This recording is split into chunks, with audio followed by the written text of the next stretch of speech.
Selamat datang di channel kami. Sebelum lanjut membaca, silahkan klik like, subscribe, komen dan share sebanyak-banyaknya. Terima kasih. Dewa Perang Kunlun Bab 15. Soal investasi. Tinggal Nathan bersuara saja. Kirana tiba-tiba berkata, "Oh ya, jangan khawatir. Aku akan mengembalikan 5 miliar dolar itu. Dan aku akan berusaha mendapatkan investor sesegera mungkin. Kamu tidak perlu kembalikan. Di antara kita tidak perlu bicarakan hal seperti ini." Nathan tersenyum. "Tapi kamu juga harus melunasi uang itu."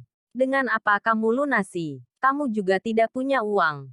Kirana berkata seperti itu dan Nathan hanya mengangguk. "Setelah proyek ini menghasilkan uang, aku berencana membeli apartemen. Tidak baik kalau kita tinggal bersama orang tua terus." Kirana berencana membeli rumah. Nathan teringat sesuatu dan bertanya, "Apakah kamu ingat kamar pengantin kita?" "Ingat. Itu adalah villa yang kamu desain sendiri. Sangat sempurna. Sayang sekali." Kirana menghela nafas. Nathan tersenyum. "Kirana, aku akan mengambil kembali villa itu." "Nathan, villa itu sekarang milik keluarga Clark. Jangan lakukan hal bodoh. Kamu tidak bisa melawan mereka." Kirana menyarankan, "Jangan khawatir. Dia harus mengambil kembali semua yang telah diambil keluarga Clark darinya." Keesokan harinya, Kirana sibuk mencari investor. Nathan tidak menemaninya, dan membiarkan Kirana mencoba sendiri terlebih dahulu untuk mengatur jalur investasi. James dan istrinya memandang Nathan yang sedang merokok di sofa, mengernyitkan dahi dan tertera di wajah mereka rasa tidak senang. "Matikan rokokmu. Berdiri. Ada yang ingin aku bicarakan." James menatap Nathan dengan muak. Nathan mematikan rokoknya dan mengikutinya. "Ayah, ada apa?" James mengerutkan kening. "Apakah kamu tidak sadar situasimu saat ini?" Nathan tersenyum. "Aku tahu betul. Proyek telah dimenangkan. Jika berhasil menarik investor, kita dan Kirana akan memiliki masa depan yang cerah." "Ya, nanti Kirana memiliki masa depan yang cerah, maka situasimu dalam bahaya." "Apa?" Mendengar James mengatakan ini, Nathan tampak bingung. "Kamu harusnya paham bahwa setelah proyek ini selesai, nilai aset Kirana akan menjadi triliunan, dan dia pasti akan mendapat kedudukan tinggi di Anhemia. Apakah kamu pikir kamu layak untuknya? Aku tidak meragukan kemampuanmu. Hanya kamu harus memahami bahwa kamu baru saja keluar dari penjara, dan kondisi sekarang tidak sama dengan 6 tahun yang lalu. Terlalu sulit untuk memulai bisnis. Perbedaan antara kamu dan Kirana hanya akan semakin besar." James berkata dengan serius. Amanda menambahkan, "Ya, kamu tidak melakukan apa-apa sepanjang hari. Kamu bahkan tidak memiliki pekerjaan yang layak. Bagaimana kamu bisa menjadi layak untuk putriku?" "Benar sekali. Apa kamu tidak malu menjadi suami Kirana di kemudian hari? Kami akan mencari waktu yang cocok untuk berdiskusi dengan Kirana dan meminta kalian bercerai. Ini yang terbaik untuk kamu dan Kirana. Siapkan mentalmu." James menghela nafas. Setelah semua yang Nathan berikan, Nathan hanya tersenyum. "Ayah, Ibu, apakah kalian lupa dengan apa yang sudah kalian dapat? Apa maksudmu dengan semua yang kami dapatkan? Apakah kamu benar-benar berpikir kamu yang memenangkan proyek ini? Kamu hanya punya sedikit andil di sini. Tetapi proyek itu dimenangkan karena kemampuan Kirana. Ya, terus terang, hal ini tidak ada hubungannya denganmu." Nathan hanya bisa tersenyum. "Jangan khawatir. Aku akan menjadikan Kirana wanita paling bahagia di dunia ini." Nathan tertawa. Amanda memelototinya. "Apa yang bisa kamu berikan untuk membahagiakan Kirana? Kamu bahkan tidak punya rumah. Jika dulu kamu punya villa besar, aku masih bisa mempercayainya. Tapi sekarang, kamu tidak punya apa-apa. Yang kamu tinggali adalah rumahku. Apa kamu tidak malu? Lebih baik kamu keluar dari sini untuk beberapa hari. Aku tidak ingin melihatmu untuk saat ini." "Ya, akhir-akhir ini Kirana juga sangat sibuk. Kamu di dekatnya akan membuatnya tidak fokus." James bahkan meminta Nathan untuk pergi. Diusir. Nathan tidak marah. Ini karena dia berutang pada Kirana. Di pelataran jalan, sebuah Rolls-Royce Phantom melaju. Jenderal Green Dragon turun dari mobil. "Silahkan, Panglima." Nathan masuk ke mobil. Amanda, yang sedang melihat ke jendela, tiba-tiba berkata, "James, Cepat lihat itu. Sepertinya Nathan masuk ke mobil mewah.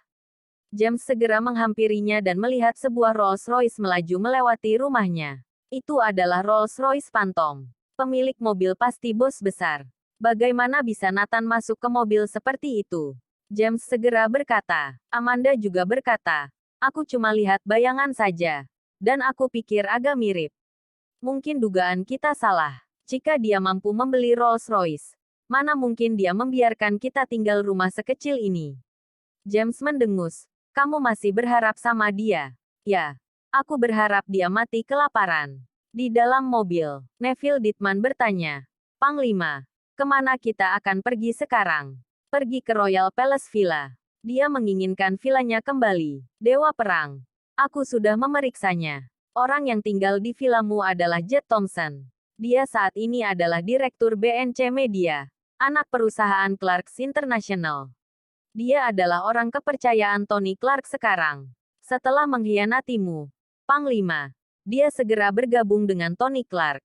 Tony Clark adalah putra Sonny Clark, paman ketiga Nathan. Pada perjamuan Clark malam itu dialah yang mengatakan bahwa ingin menikahi Kirana.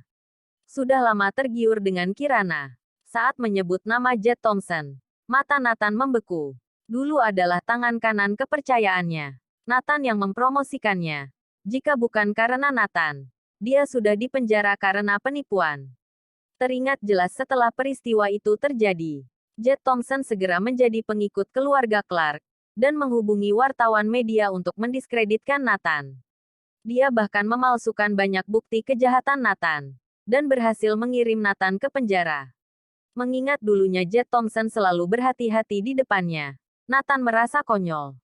Sesampai di area Royal Palace Villa, berdiri di depan villa yang ia rancang sendiri, amarah. Beraninya mereka tidur di kamar pengantinku. Mati. Pengurus villa menyadari kedatangan Nathan. Keluar kemudian bertanya, apa yang kamu lakukan? Siapa yang kamu cari? Nathan tersenyum. Aku melihat rumahku. Apa? Rumahmu? Apakah kamu baik-baik saja? Biarkan aku memberitahu Anda. Pemilik villa ini adalah Direktur BNC Media Jet Thompson.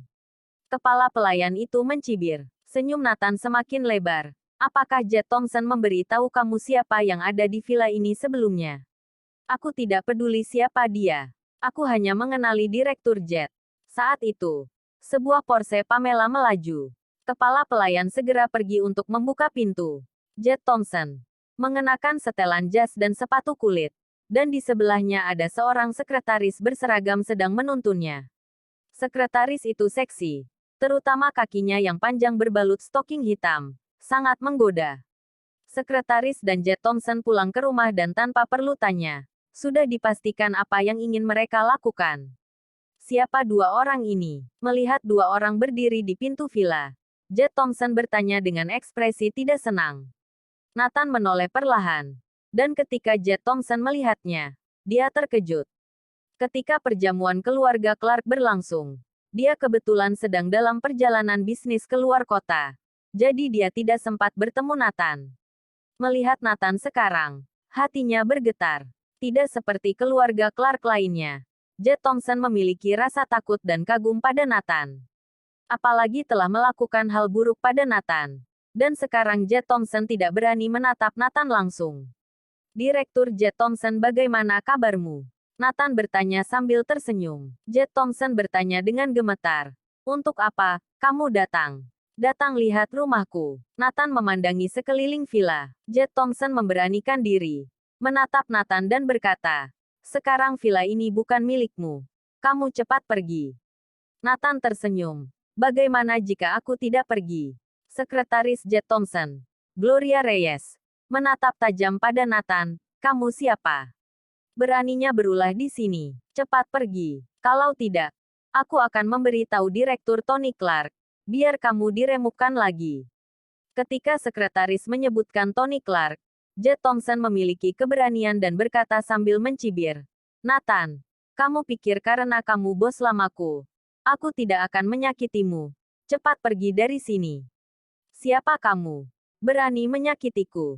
Nathan mencibir. Gloria Reyes mencibir dan berkata, Nathan, kamu tidak berkaca. Apalah kamu ini? Berani berbicara dengan Pak Direktur Jet seperti itu. Berlutut dan merangkak keluar dari sini. Bersambung.